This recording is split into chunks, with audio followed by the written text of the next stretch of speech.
Hello students and follower, welcome to my channel Abbas Master and Privy। আমরা এখন বচনের শ্রেণীবিভাগ আলোচনা প্রসঙ্গে চলছি। এই পর্যন্ত আমরা গুণ অনুযায়ী, পরিমাণ অনুযায়ী এবং সম্বন্ধ অনুযায়ী বচন কত রকমের কি কমপ্লিট করেছি। আজকে আমরা নতুন বচনের একটা শ্রেণীবিভাগ জেনে নেব যে গঠন অনুযায়ী বচন কয় রকমের এবং কি। গঠন অনুযায়ী বচন সাধারণত দুই ধরনের, একটা হচ্ছে সরল বচন আর দ্বিতীয় হলো যৌগিক বচন। বোঝা গেছে? গঠন অনুযায়ী বচন দুই ধরনের, সরল বচন এবং যৌগিক বচন। এখন প্রথমেই আমরা জানবো সরল বচন কোনগুলি বা কাকে সরল বচন বলা হবে। যে বচনের অন্তর্গত অংশগুলো আলাদা করে বচন হতে পারবে না। এক কথায় বলা যায় যে বচনের অংশগুলো আলাদা করে কোনো বচন হতে পারবে না, সেইগুলোকে বলা হবে সরল বচন। অর্থাৎ একটি মাত্র অবধারণ ক্রিয়া থাকলেই সেটি হবে সরল বচন। এক্সাম্পল নেওয়া যাক, তাহলে বিষয়টি ক্লিয়ার হবে। বলা হলো সকল শিক্ষক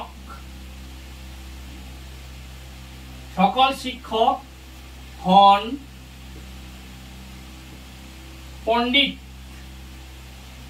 সকল শিক্ষক হন পণ্ডিত, সরল বচন। কোন গরু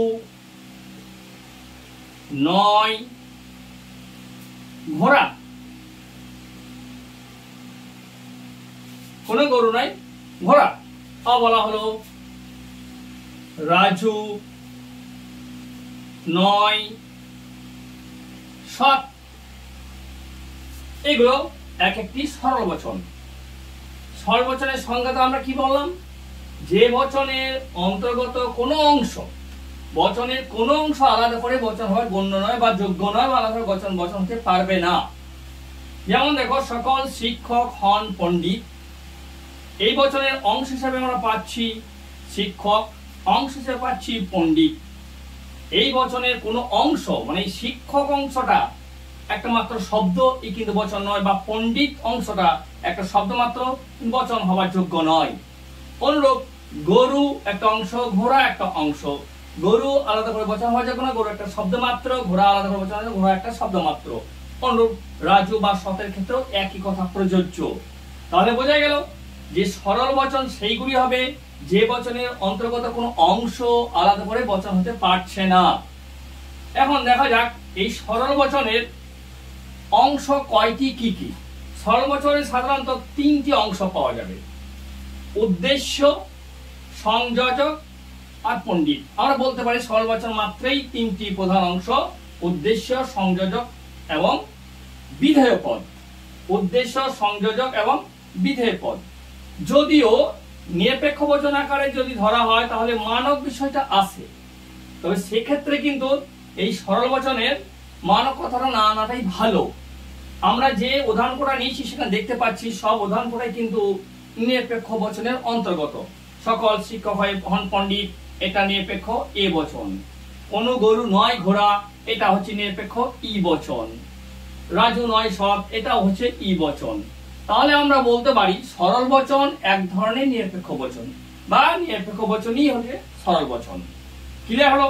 এইবার দেখবো আমরা এই সরল বচনের আকার কি হবে। যদি পি বর্ণ এবং কিউ বর্ণ আমরা এডিট করি বা ধরে নিই, তাহলে আকার খুব সহজে পাবো সকল পি হন কিউ বা সকল পি হয় কিউ। এটা পাবো কোনো পি নয় কিউ, এটা পাবো পি নয় কিউ। বুঝে গেছে? তাহলে সরল বচন আমাদের এইখানেই শেষ। সরল বচনের আর কোনো শ্রেণীবিভাগ নেই এই পর্যন্ত। এবার আমরা গঠন অনুযায়ী বচনের শ্রেণীবিভাগের দ্বিতীয় পার্ট চলে যাব। দ্বিতীয় পার্টটা কি নাম? যৌগিক বচন। এই যৌগিক বচনটা খুব গুরুত্বপূর্ণ, কারণ যৌগিক বচনের উপর শ্রেণীবিভাগ আছে এবং যৌগিক বচন একাধিক আকারে থাকতে পারে। প্রথমে আমরা জেনে নেব যৌগিক বচন কাকে বলে।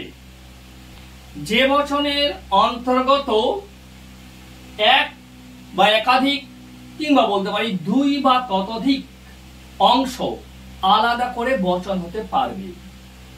অর্থাৎ একাধিক অবধারণ ক্রিয়া যে বচনে থাকবে সেই বচনটা হবে যৌগিক বচন।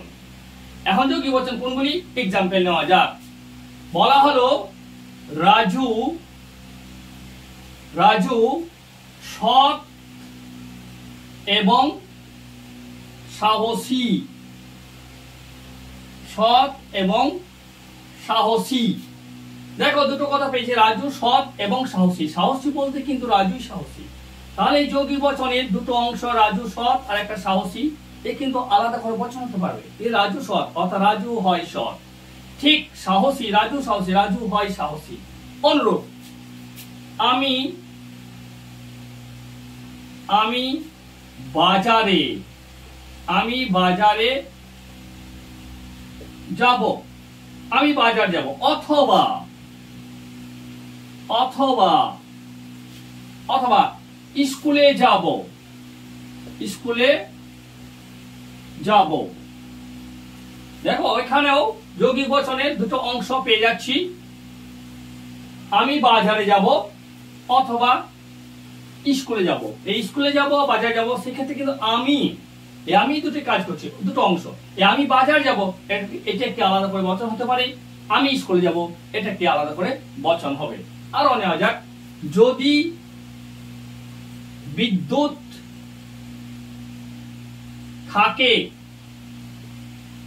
যদি বিদ্যুৎ থাকে তাহলে তাহলে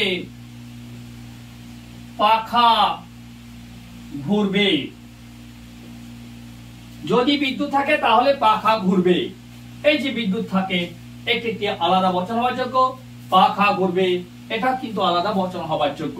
তাহলে বোঝা গেছে যৌগিক বচন কোনগুলি, যে বচনের অন্তর্গত দুই বা ততোধিক যে অঙ্গ বচন রয়েছে সেই অঙ্গ বচনগুলো আলাদা করে বচন হতে পারবে এবং একাধিক অবধারণ ক্রিয়া থাকবে। এখন যৌগিক বচন জানতে হলে দুটি কথা আমাদেরকে বাড়তি জানতে হবে, তাহলে যৌগিক বচন সম্পর্কে সম্পূর্ণ ধারণা আসবে। প্রথম কথা হচ্ছে অঙ্গ। এই অঙ্গ কথাটি খুব গুরুত্বপূর্ণ। অঙ্গ কি? অঙ্গ ওই যে উদাহরণে দেখানো হলো যৌগিক বচনের দুটো পার্ট, কোন বচন দুটো কোন তিনটি পার্ট থাকতে পারে, এই এক একটি পার্টকে বলা হয় অঙ্গ। আর একটি কথা হচ্ছে যোজক। যোজক যোজক শব্দটার অর্থ হচ্ছে যা যুক্ত করে। যৌগিক বচনের ক্ষেত্রে দেখা যায় এবং, কিন্তু, না হয়, অথবা, নতুবা এই সমস্ত শব্দ দিয়ে অঙ্গগুলোকে পরস্পরভাবে যুক্ত করা হয়। এই যে শব্দগুলো বলা হলো এবং, কিন্তু, নতুবা, এমন নয়, এমন হয়, অথবা, এই জাতীয় শব্দের সমষ্টিকেই বলা হয় যোজক। যেমন একটা এক্সাম্পল নেওয়া যাক।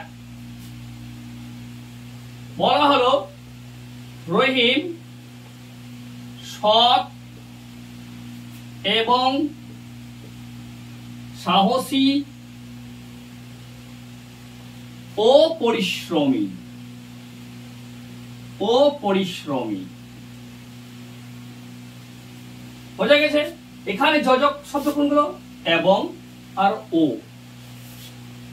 এই এবং দিয়ে রহিম সৎ, এবং দিয়ে সাহসী, দুটো অঙ্গ যুক্ত হচ্ছে, আবার ও দিয়ে সাহসীর সঙ্গে পরিশ্রম যুক্ত হচ্ছে।